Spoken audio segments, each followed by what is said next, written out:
Welcome back to my channel. आप सभी का मेरे चैनल पर वापस एक बार स्वागत है। तो आज का हमारा लेक्चर 4 होने वाला है केमिस्ट्री का। ये आज का lecture NEET, JEE, MST, CET इन सभी एस्पायरेंट्स के लिए बहुत ही यूज़फुल होने वाला है, तो इसे ज़रूर देखिएगा।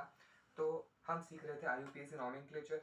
हमने उसमें देखा कि जो आईयूपीएसी नेम होता है उसमें प्रीफिक्स, वर्ड रूट और सफिक्स हमारे पास होते हैं। हमने प्रीफिक्स के बारे में देख लिया, वर्ड रूट के बारे में भी देख लिया। आज हम देखने वाले हैं सफिक्स के बारे में।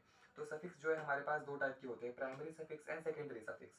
तो जो प्राइमरी सफिक्स हमारे पास होते हैं वो एक्चुअल में होते क्या है, चलिए वो देखते हैं हम। तो प्राइमरी सफिक्स हमें क्या बता सफिक्स क्या बताते हैं हमें, तो वो हमें बताता है about type of carbon carbon linkage या फिर बॉन्ड, कि कार्बन में और दूसरे कार्बन में किस तरह का बॉन्ड है, उसके बारे में जो हमें बताता है वो है प्राइमरी सफिक्स।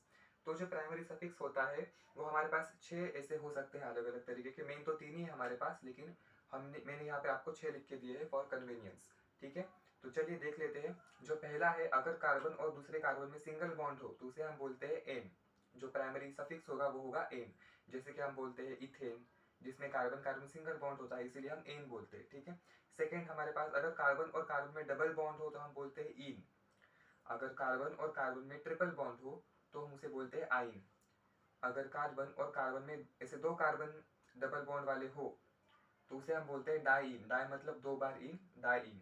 अगर हमारे पास दो ट्रिपली बॉन्डेड कार्बन ऐसे हो, उसका एक पेयर, तो हम उसे बोलते हैं डाइइन।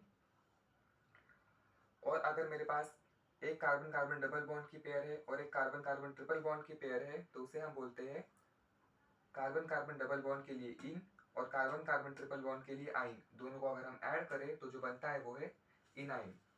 तो ये हमारे पास प्राइमरी सफिक्सेस थे। चलिए इसे नोट डाउन कर लीजिए और अब हम उसके बाद देखेंगे सेकेंडरी सफिक्स क्या होते हैं उसके बारे में।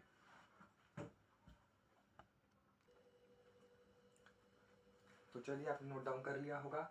अब हम देखने वाले हैं सेकेंडरी सफिक्सेस के बारे में। तो सेकेंडरी सफिक्सेस हमारे पास होते क्या है, उनका काम क्या होता है हमारे कंपाउंड में।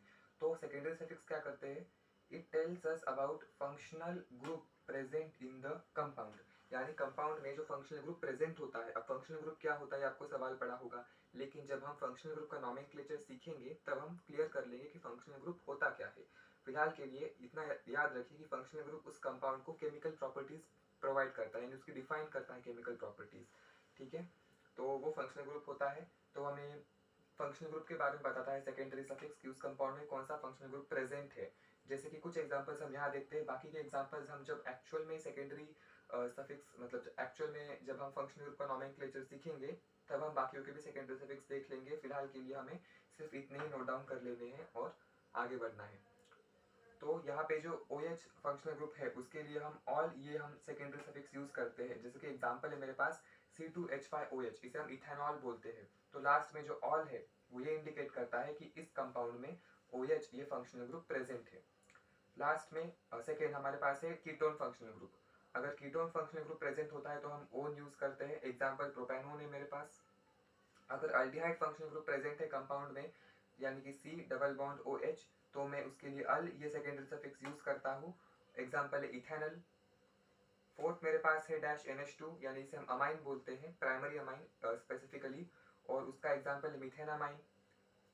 फिफ्थ हमारे पास है सभी फंक्शनल ग्रुप्स का राजा कार्बोक्सिलिक एसिड। उसके लिए हम जो भी सेकेंडरी सफिक्स यूज करते हैं वो मेरे पास है ओइक एसिड, उसका एग्जाम्पल है मेरे पास ये। इसका जो IUPAC नेम है वो है इथेनोइक एसिड। और ऐसे हमारे पास तो ऑन बहुत सारे फंक्शनल ग्रुप्स प्रेजेंट होते हैं, 17 से 18। उन्हें हम डिटेल में हर एक का नॉमेनक्लेचर सीखेंगे जब हम फंक्शनल ग्रुप का नॉमेनक्लेचर सीख रहे होंगे, मोनोफंक्शनल कंपाउंड्स एंड पॉलीफंक्शनल कंपाउंड्स का। तब तक के लिए सिर्फ एक इंट्रोडक्शन था सफिक्सेस, सेकेंडरी सफिक्सेस के बारे में। तो ये हमारे पास आज प्राइमरी सफिक्स और सेकेंडरी सफिक्स के बारे में हमने डिटेल्ड लेक्चर देख लिया है। तब तक के लिए स्टे ट्यून्ड। और अगर आपको वीडियो पसंद आया हो तो लाइक कीजिएगा और कमेंट करना मत भूलिएगा, क्योंकि आपका हर एक कमेंट और लाइक हमें बहुत इंस्पायर करता है। Till then, bye bye.